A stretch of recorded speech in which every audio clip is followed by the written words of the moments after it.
DW Inside Europe.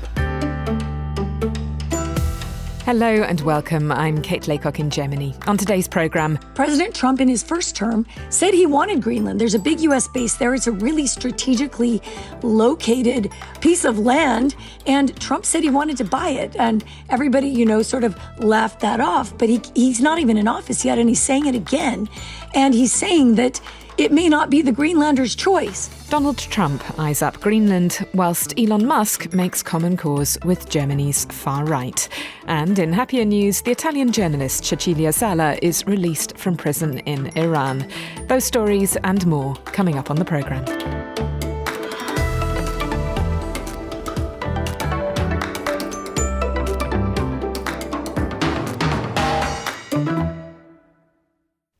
The soon-to-be twice president of the United States wants to buy Greenland, or maybe invade it. At any rate, at his Mar-a-Lago press conference on Tuesday, Donald Trump said that acquiring Greenland, and incidentally also retaking control of the Panama Canal, were in America's national security interests, and he refused to rule out military force or economic pressure to achieve either.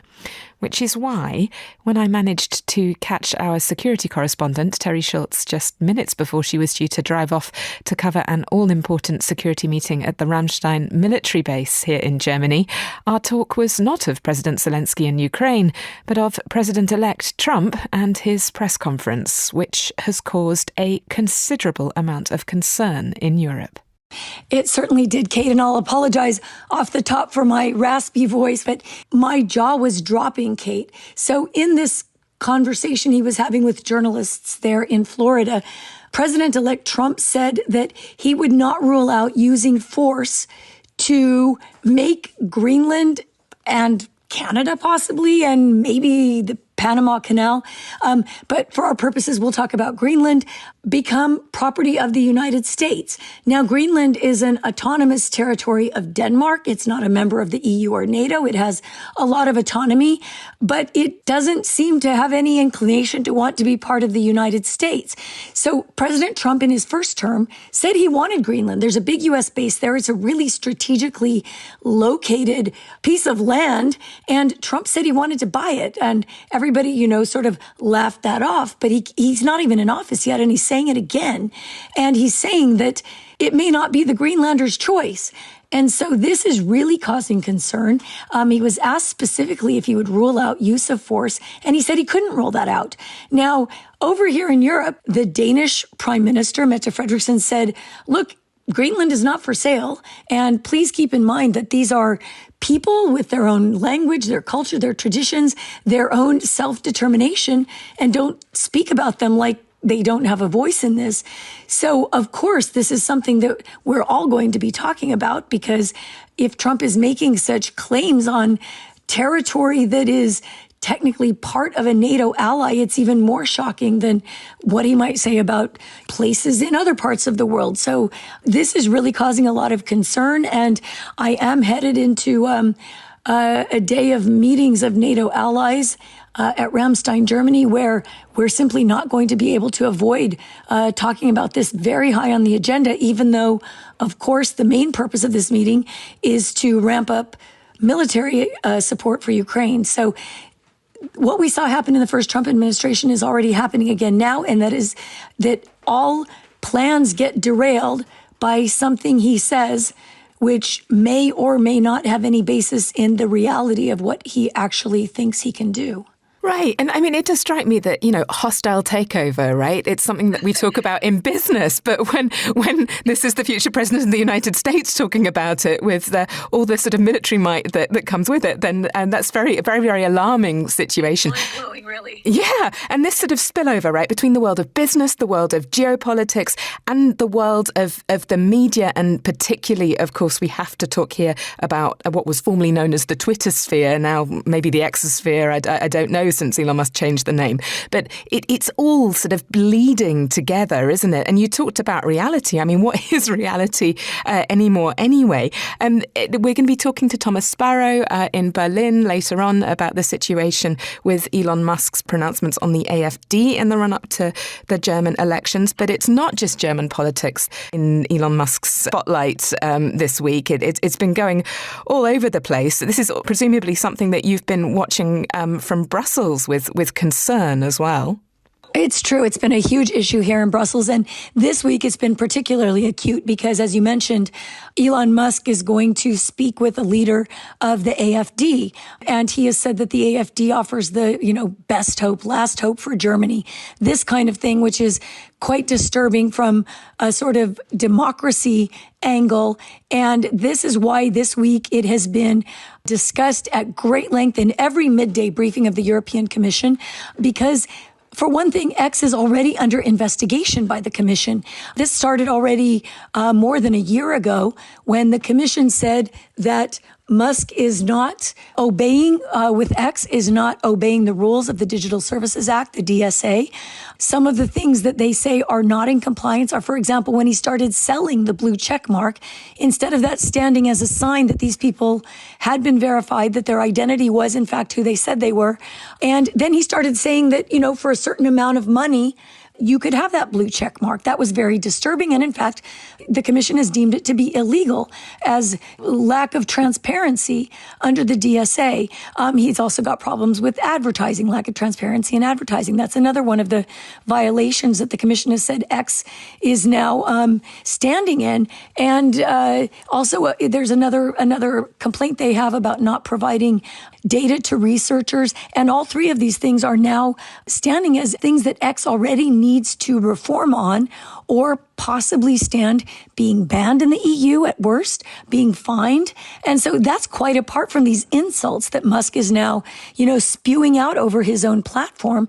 But it has given rise to more concern that he's violating other aspects of the DSA, in particular in giving his own comments. And an MEP, Damian Boslager, is now saying that he believes that the algorithm illegally promotes Musk's own comments above others, and this also would not be fair. So it's really murky, it's really messy, and it's really disturbing to the European Commission that this guy is, apparently the closest advisor now of the incoming US president. And in the meantime, of course, the EU is left in a very uncomfortable spot with its US partners. Absolutely. As I said, they're looking at the inauguration coming up on January 20th.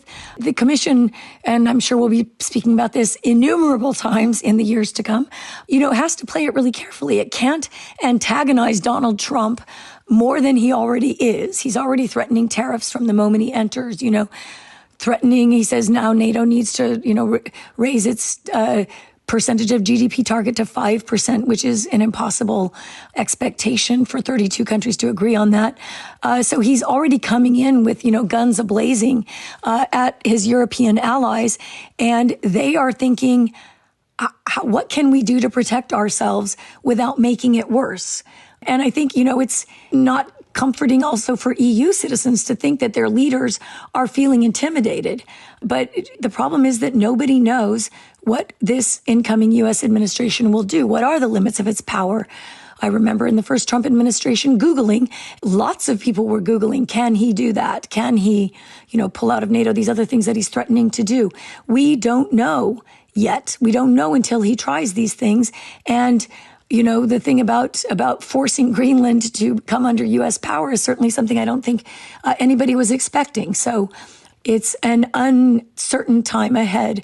And the European Union very much needs and wants to have good relations with the United States, and it just isn't sure how it's going to do that.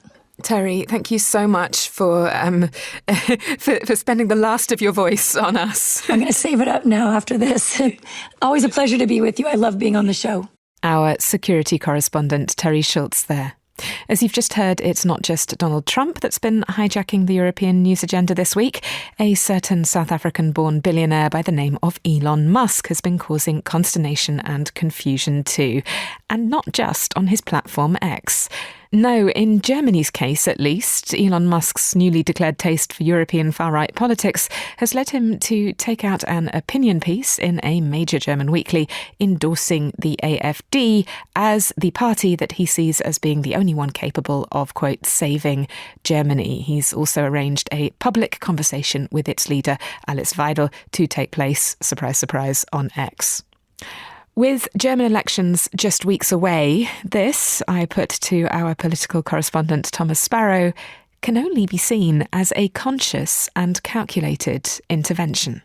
Conscious and calculated are, I think, two words that can describe this very appropriately, because it's not only that he used his platform on X, where he has a very large number of followers, where he is extremely active. The fact that he used this comment piece on a German newspaper, which is influential here in the country, means that this is something that even incremented the debate in Germany. And it's important to understand this from both perspectives, from Elon Musk, the businessman, and from Elon Musk, who's going to be part of Trump's cabinet. Why? Because in that piece that he published on Welt, in that comment piece, he stresses that because of his economic interest in Germany, and let's remember that one of his Tesla factories is actually just outside of Berlin here and is one of the major employers in the region. Because of that economic influence, he believes he has the right to talk about Germany's politics. And that explains why he actually used that platform on Welt am Sonntag, basically saying that in his view, the AfD is the only party that can save Germany from an otherwise very dire future. Obviously, not only there was a reaction from Welt am Sonntag, from one of the leading journalists there, saying that that was basically not a correct approach from Elon Musk, but also politicians from most political parties were very quick to then react and criticize Elon Musk for his comments. Unsurprisingly, the AfD actually was very happy about Elon Musk's support, to the extent that this meeting between the co-leader of the AfD, Alice Weidel, and Elon Musk is planned for Thursday on X. Chancellor Olaf Scholz, his response has been, to quote, don't feed the trolls, in other words, ignore it, get on with it, business as usual, it's just a distraction. Is that a good tactic? Is that what we should be doing? Are we falling into Elon Musk's trap by even talking about it? Or are things perhaps not quite as simple? I think the dilemma from a political perspective, and it's, by the way, a dilemma that you also see in the UK. In the last few days, Elon Musk has been focusing more and more on the UK and criticising UK Prime Minister Keir Starmer. The political dilemma that comes with this is to what extent you have to react to these comments by Elon Musk. I can imagine that if we were talking about only Elon Musk, the businessman, then probably you wouldn't have a big reaction, say, from Keir Starmer or from Olaf Scholz here in Germany. But the fact that we also have Elon Musk, who's going to be playing a role in Trump's government, means that we're talking here also about a political implication and about a possible political interference. And many politicians have been speaking about this political interference. And as such, the reaction has come from Olaf Scholz, from Keir Starmer, from other European leaders as well, saying that basically this is going too far. The question, obviously, is what you can do beyond talking about that and reacting. And to be fairly honest, there's not much that they can do against Musk himself, because freedom of expression, being something that is so absolute, paramount, vital, key to European democracies, is something that has to be guaranteed, even when that means that critical comments are being made towards those in power. So there is a clear indication that basically freedom of expression is something vital for Europe. At the same time, there's a big debate as to whether something can be done against X as a platform. There are already proceedings at the European level against X, and there's a discussion as to what extent the conversation that is planned between Musk and Alice Weidel could be a matter for European organizations, in particular the European Commission, to look into. So those are the two sides of the debate. What you could potentially do against Elon Musk and what you could potentially do against the platform that is spreading those kinds of comments and claims. And in some cases, by the way, also very evident misinformation. Very quickly, Thomas, you mentioned the UK. I mean, some of those interventions have been quite extraordinary. We're speaking on Wednesday. I mean, the latest is that that Elon Musk has voiced his support for Andrew Tate, the sort of manosphere influencer who is facing allegations, charges of rape and sexual trafficking in Romania, that he's backing him for next UK Prime Minister, having earlier in the week launched a whole tirade against Keir Starmer and his government in the UK, calling it tyrannical. Keir Starmer has his critics in the UK, but tyrannical is not a word I think that many people expected to hear associated with him and his government. And I mean, just following the sort of the stream of tweets on UK issues, the minutiae of them were really surprising. I mean, there was at one stage where another name was being thrown about by Elon Musk as a potential leader of the far-right Reform Party. This was someone that I hadn't heard of. I mean, that was how obscure he was. You know, I'm a British person with an above-average interest in politics, and Elon Musk was identifying a far-right politician that I hadn't heard of as a potential leader of a party whose current leader, Nigel Farage, had, been one of Musk's biggest champions in the UK. So it just a sort of an extraordinary and often contradictory volley of interventions.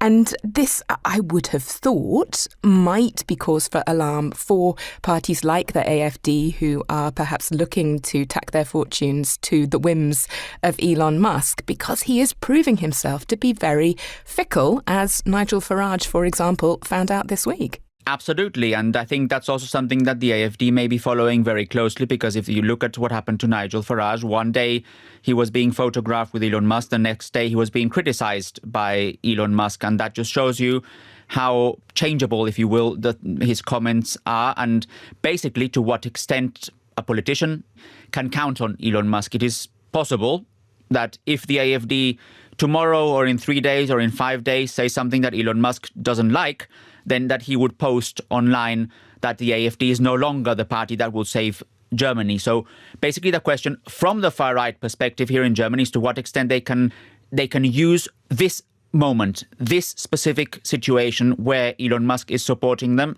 essentially because they don't know what's going to happen in the next few days. From the UK perspective, there's also a debate as to how the government in particular should or shouldn't continue to react to these kinds of comments by Elon Musk. And you will see all the comments on Reform UK. You will see the comments against the government.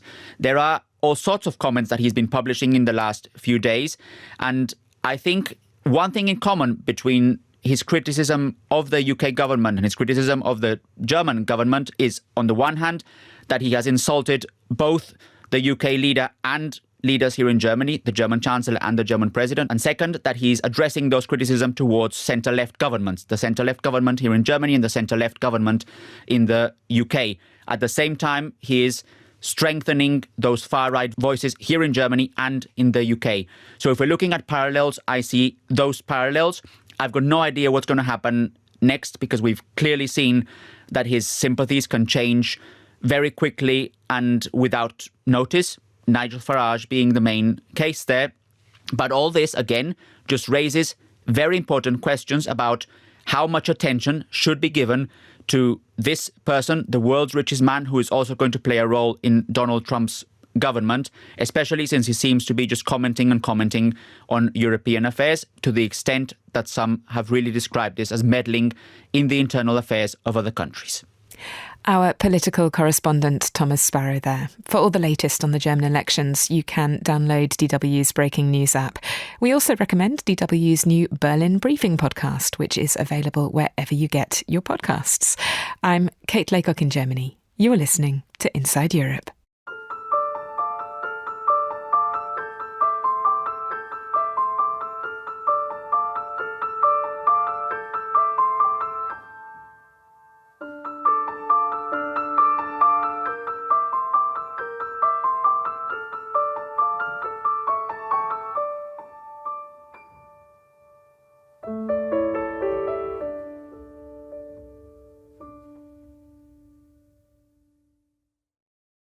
Now to an unexpected good news story, the release from Iranian prison of the Italian journalist Cecilia Sala.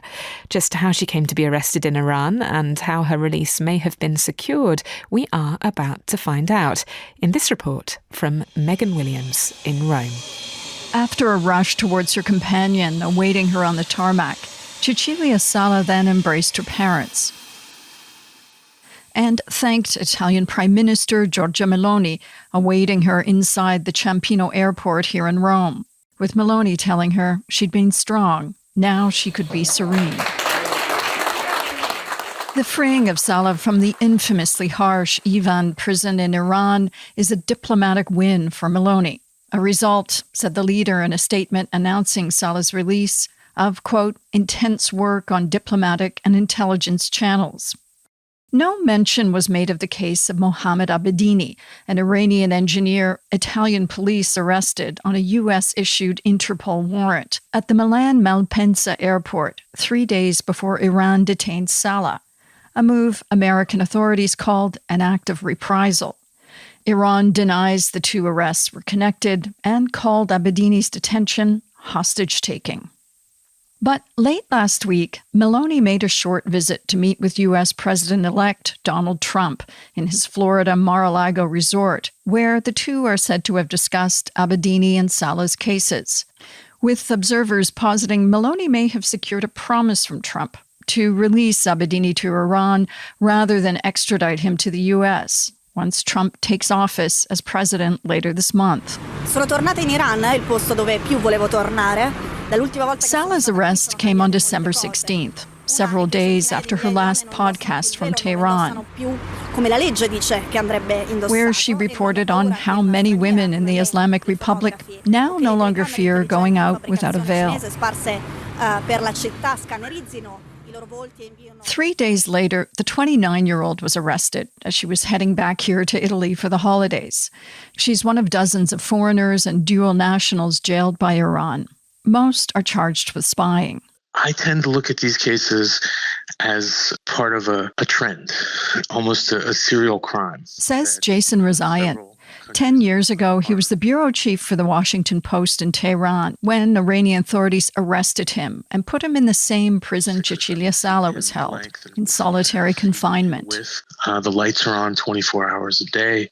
You have 20 to 30 minutes of fresh air blindfolded, nothing to occupy your time, probably being subjected to very harsh interrogations based on nothing. Rezaian and Iran observers say reporting from Iran is risky. Rezaian advises journalists not to go, but that Sala's arrest was unlikely related to her journalism. Sala was very unfortunate to be in the wrong place at the wrong time, says Roberto Menotti, deputy editor-in-chief of the journal Spainis and expert on Iran relations with Europe and the U.S.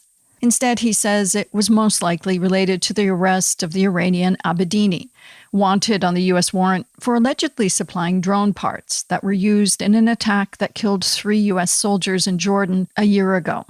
Menotti says the negotiations were made trickier by the fact that Iran has become more isolated, with the ousting of its ally Bashar al-Assad in Syria and the weakening of Hezbollah and Hamas. He's interested in dialogue right now. They're probably willing to negotiate on specific issues, but they're not interested in reactivating a general dialogue with Europe, with Italy, with the US. And that makes them very dangerous. But he says the fact that Iran didn't charge Sala with espionage, but the vague charge of breaching Islamic law, allowed for more wiggle room.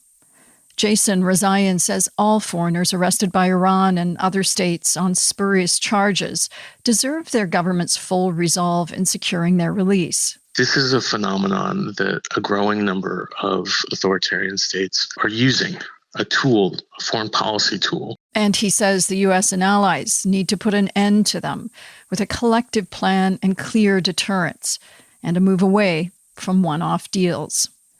Megan Williams, DW, Rome. This is Inside Europe. I'm Kate Laycock in Germany.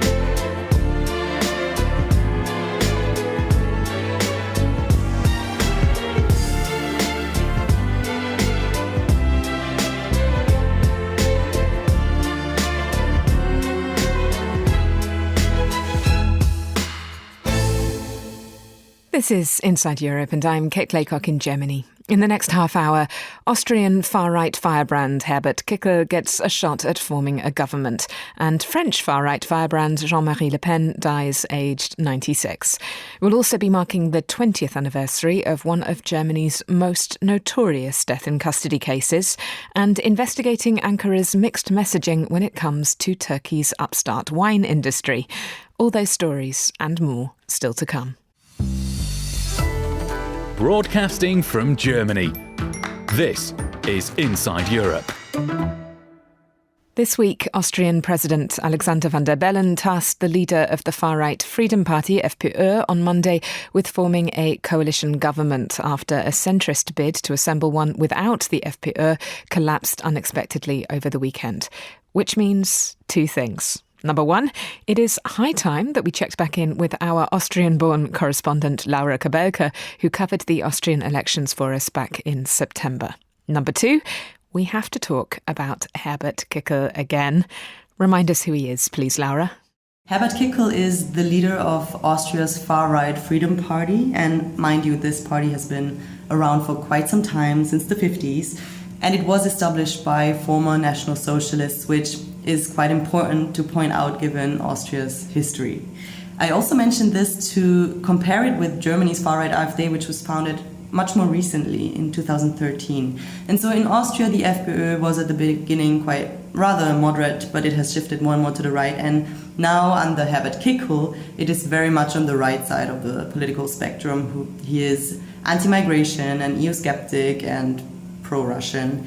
And we're talking about him again because he might very well be Austria's next chancellor.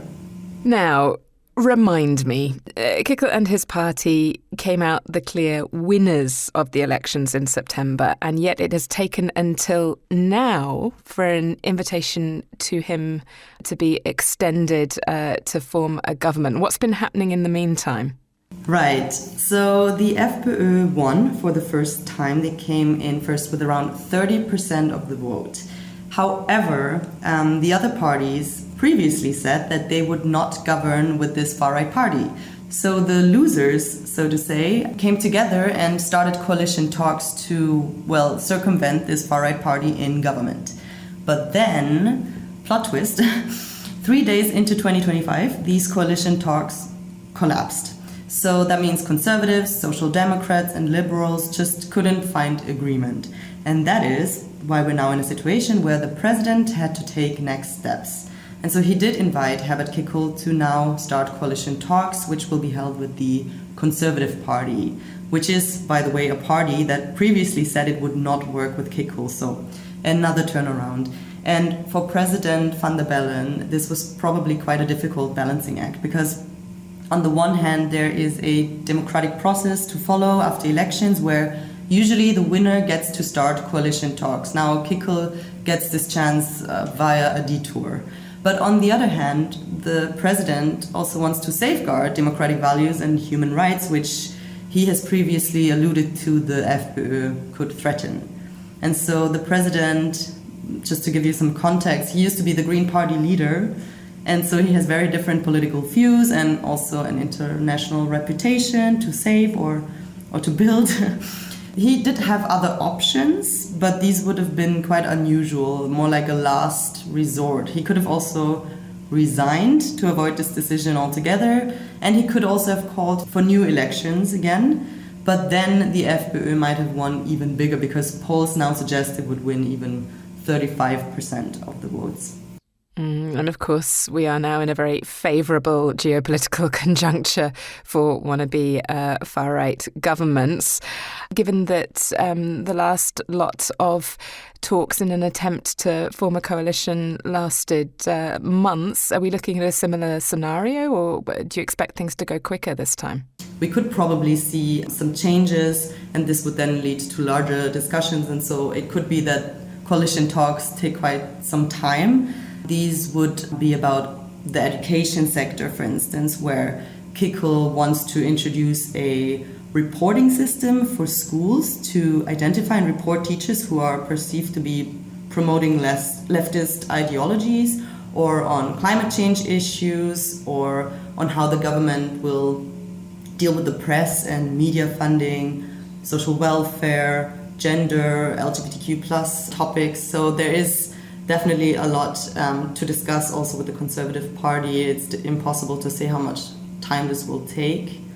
But internationally speaking, as I said, this is a very pro-Russian, EU-skeptic, anti-NATO party. So it's yet another European country moving to the right. If these coalition talks are successful, it would raise big questions on how it would play out with the war in Ukraine, migration, or the future and the cohesion of the EU in general. And of course, Germany is also holding elections in February now.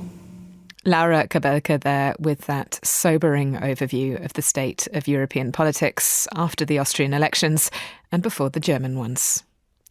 There is one other far-right figure that we need to talk about before moving on to other topics this week. And to be fair, the reason for his inclusion in the show is that he has died at the age of 96. I am, of course, talking about Jean-Marie Le Pen, the founder of France's extreme-right National Front, now redubbed National Rally Party under the leadership of his daughter Marine.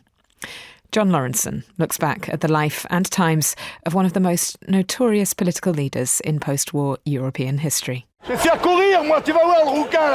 Jean-Marie Le Pen, confronting a hostile crowd, shouts at a demonstrator, "I'll make you run away, you red-haired," and uses an epithet to describe gay men that is no longer in common use. This was just a moment in 1996, but confrontation, physical and verbal, was a constant in a long and tumultuous life. Born in a Brittany village, his fisherman father was killed during the Second World War when he caught a mine in his nets. Jean-Marie was just plain Jean at the time. He was 14. In 1944, when he was 16, he tried to join the resistance but was turned down because of his age. At the liberation, he criticised the summary justice meted out against those accused of collaboration with the Germans. Although kicked out of 2 schools for violent behaviour, he went on to study law and headed the Law Students' Union. To pay his way, he did various jobs, including fisherman and coal miner. But after graduating, he joined the army. He took part in 3 ill-fated French military endeavours: Indochina, Suez and Algeria, carrying out over 200 jumps for his parachute regiment. Déjà, les renforts arrivent à Alger. Un pont aérien va être établi qui poursuivra sans discontinuité ce transfert de force. Il s'agit avant tout... As French troops, shown in this cinema newsreel, deployed in France's Algerian colony to fight the growing independence movement there, Le Pen entered parliament at the age of 27, allied with a populist leader called Pierre Poujade. It was for that campaign that his fiancée convinced him to add Marie or Maria to his name in order to woo the Catholic vote. In 1956, he put his political career on hold to fight in Algeria. Later, he was accused of using torture during the interrogation of prisoners, which he never straightforwardly denied and indeed tacitly justified. The scale of the terrorist war made it necessary for the protection of the civilian population to get information from prisoners rapidly, he said. In 1972, a far-right group called New Order put him at the head of a new party called the Front National. One of its co-founders was a former member of the Waffen-SS. Le Pen had already gone on record for talking about his physical revulsion, as he put it, for Prime Minister Mendes France, who was Jewish. Provocations of this sort became his trademark. His Durafour crématoire jibe about a Jewish minister in the 1980s, for example, a play on his name and the ovens used to burn the bodies at Auschwitz. Or when he dismissed the Nazi gas chambers as a detail in the history of the Second World War. Je crois que c'est un point de détail de l'histoire de la Deuxième Guerre mondiale.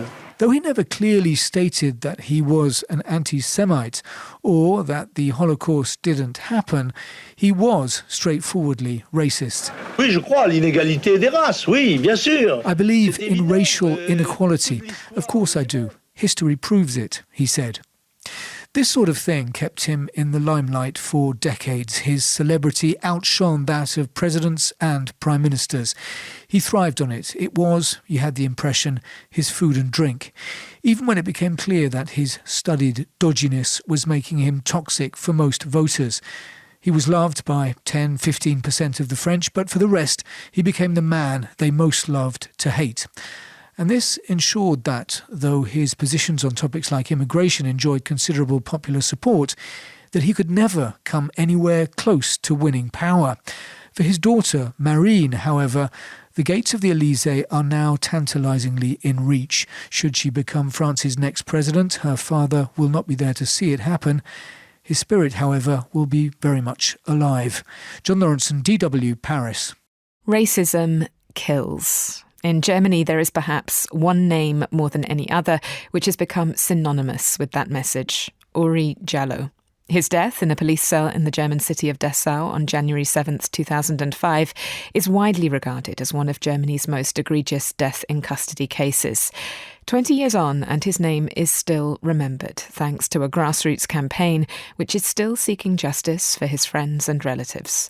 Our reporter, Ben Batker, travelled to Dessau for the annual protest march.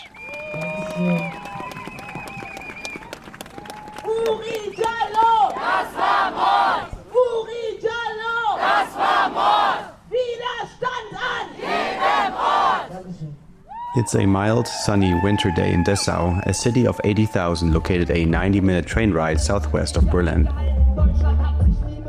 Between 800 to 1,000 people have gathered at the train station to commemorate and protest the anniversary of one of Germany's most notorious deaths in custody, that of Oury Jalloh, an asylum seeker from Sierra Leone who burned to death in a Dessau police cell on January 7, 2005. They hold out photos of Jalloh and other alleged victims of police brutality. Their posters carry messages like "Racism kills" and "Black Lives Matter." My name is Luisa Meyer from Leipzig. I normally come here every year to the demonstration in remembrance of Oury Jalloh because I think that the remembrance culture, to keep it up, it's very important. The case is still unsolved. There's also other cases like Mohamed Rameh, who was killed by police. So it's systemic police are a problem for people of color. Rameh, whose relatives also joined the march, was a young Senegalese asylum seeker whose death made headlines across Germany in August 2022. Last month, a German court found 5 police officers not guilty in the deadly shooting. Justice for Oury! Justice for Oury! Justice for Mohammed! Justice for Mohammed! No justice! No peace! No justice! No peace! With heavily armed police leading the march, the crowd reaches its first stop, Dessau's office of the public prosecutor. In what has become a custom over the years, people throw dozens of cigarette lighters toward the main entrance to protest a long list of inconsistencies, negligence, and serious errors in how police and investigating authorities handled the case. Lighters in particular have enraged survivors and many others. Soon after Jalloh died, a public prosecutor asserted Jalloh had ripped up the faux leather covering of the fireproof mattress and set fire to the foam himself using a lighter, even though Jalloh had been shackled hand and foot to the bed and no lighter had initially been found at the scene. Later, a lighter turned up listed in an evidence inventory, proof, the Oury Jalloh initiative argued, of police manipulation.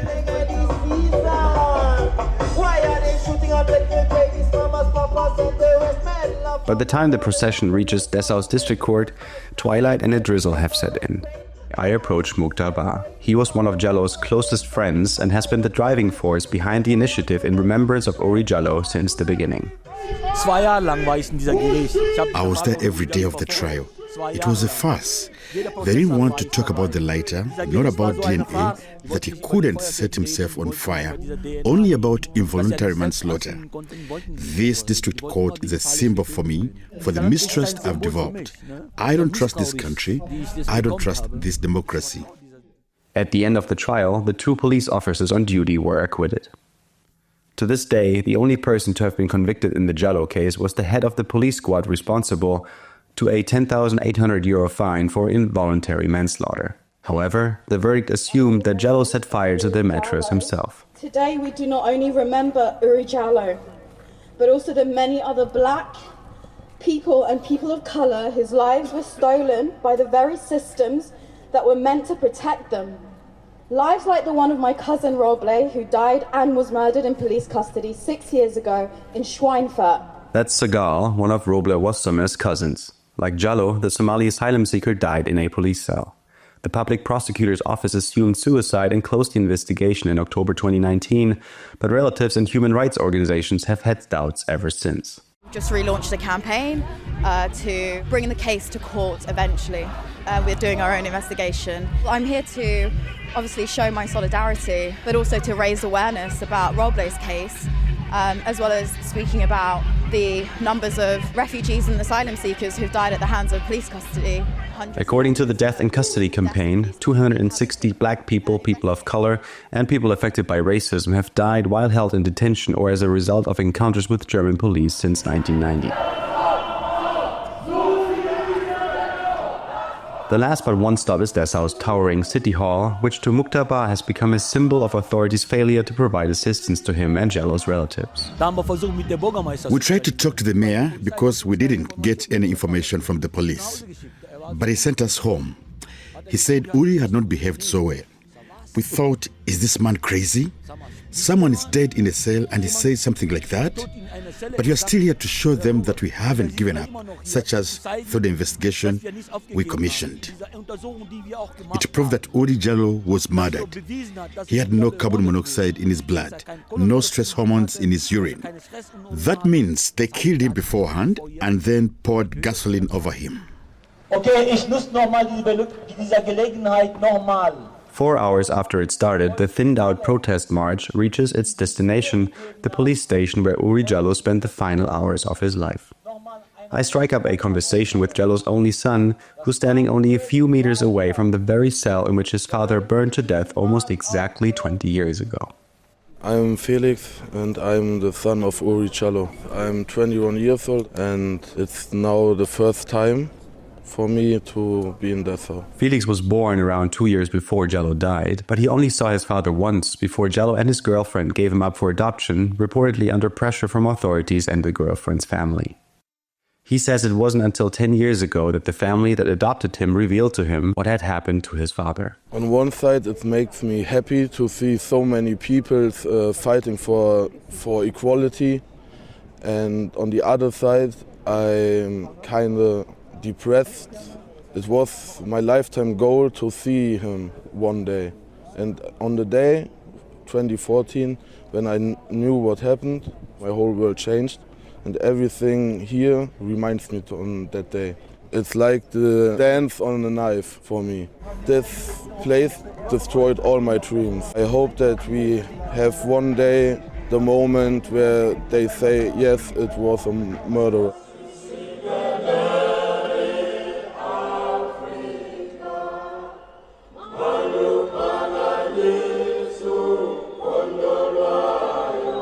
After a group prayer, Jalloh's closest relatives and friends each laid down a flower on the doorsteps of the police station.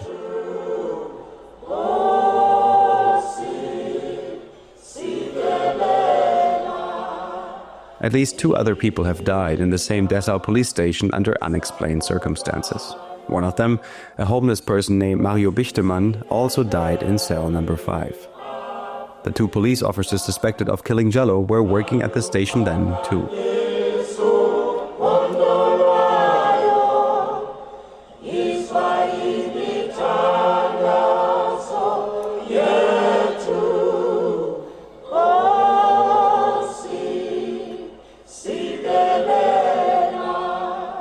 Had the initiative in remembrance of Oury Jalloh not been campaigning and fighting for justice by commissioning new expert reports and instigating legal proceedings, the case and the truth would likely have been filed away long ago.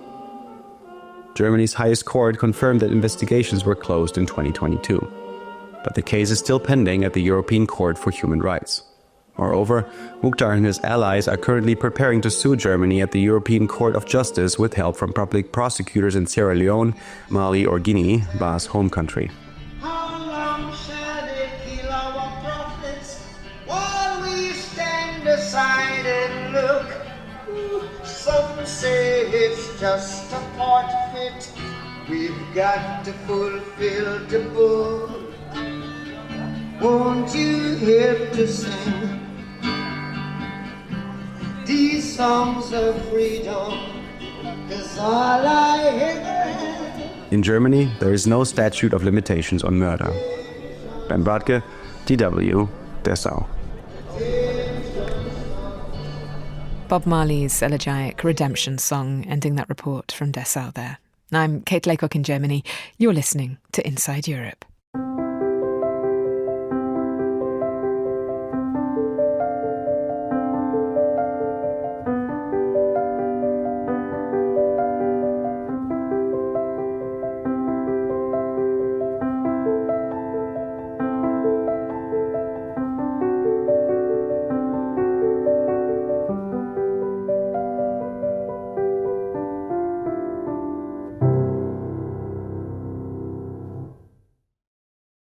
Now, apologies to anyone observing dry January. Here at Inside Europe, we definitely are not.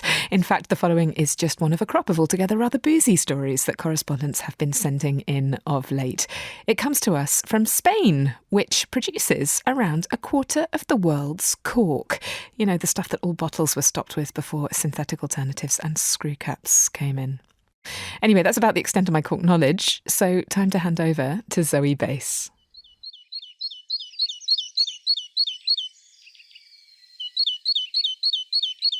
Al recorte de la plancha con él.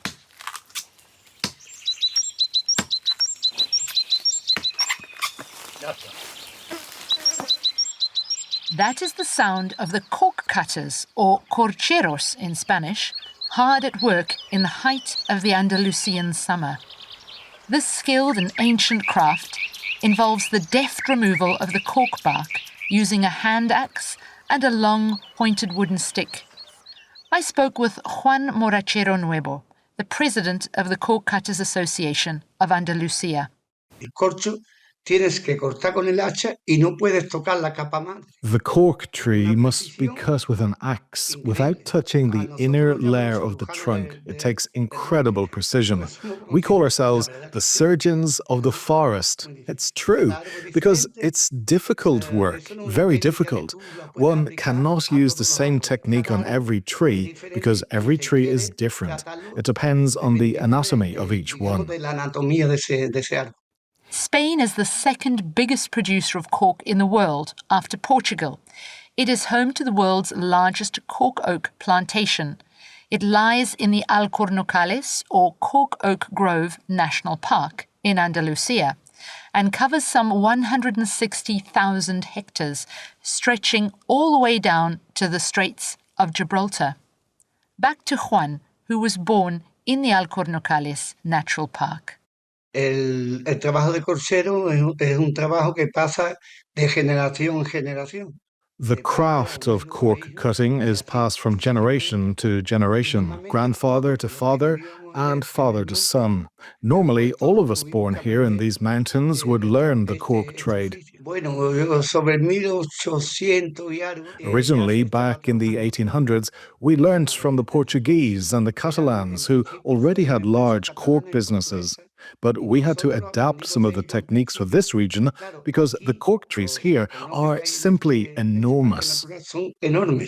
Cork oaks are unique to the Mediterranean and are a vital part of a huge managed agroforest that dates back to Neolithic times.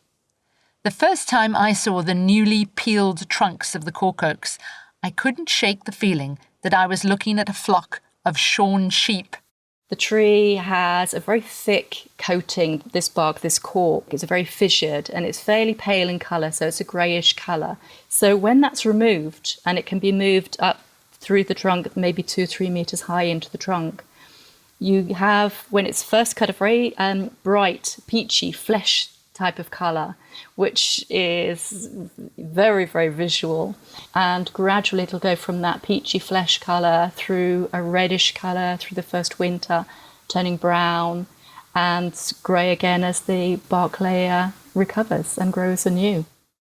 That was Sue Eatock, a professional nature guide who has lived and worked in the Grazalema National Park for 20 years. The regenerative quality of cork is just one of its many unique properties. Currently, we have no synthetic equivalent to cork. Maria Verdum of the Future Cork Project in Catalonia explains. Cork is one of the novel and unique material because it has a lot of properties. We can use cork for making cork stoppers, which is the main product, but we can use cork for a lot of applications. For example, for core of a NASA spacecraft or for the floor of the Sagrada Familia. So this is very important. We have to take care of cork and cork trees, of course. Cork trees can live for 200 years or more and are able to absorb huge amounts of carbon dioxide, about 50 kilograms for every kilo of cork produced. Currently, the cork industry of Andalusia provides around 10,000 jobs and generates more than 210 million euros annually in exports. Most of this cork is destined for markets in the United States, Italy, France and Germany, but demand is also growing in Asia and South America. Y gracias a Dios, bueno, a Dios no, a nuestra lucha. The authorities seldom listened to us in the past, but now, thanks to God, well, God, no, thanks to our struggle, they are giving this profession, one that is both unique and very dangerous, the recognition that it deserves. And above all, they are finally realizing that the cork oak is the only tree in the world that can have its bark removed and live. Y el árbol sigue vivo. Thanks in part to the work of Juan and others like him, the Andalusian government is promoting the creation of new corkage schools across the region. The aim? To train the next generation of cork cutters in this ancient artisanal trade, while also providing new employment opportunities in rural areas and protecting the unique ecosystems that these trees foster. And what's wonderful is that the cork oak forests themselves are a haven for wildlife.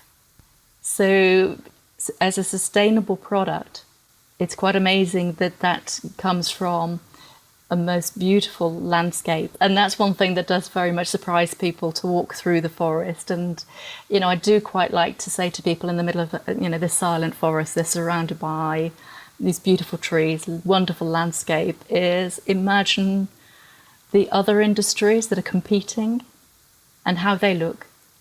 If you've got a factory that's creating some kind of a resin stopper for a wine bottle, how does that look in comparison? It's a nice way to think about it. So next time you choose a favourite wine or pop open a bottle of bubbles, take a moment to think of the cork trees of Andalusia and all those who depend on them. Cheers! Here's to sustainable habits.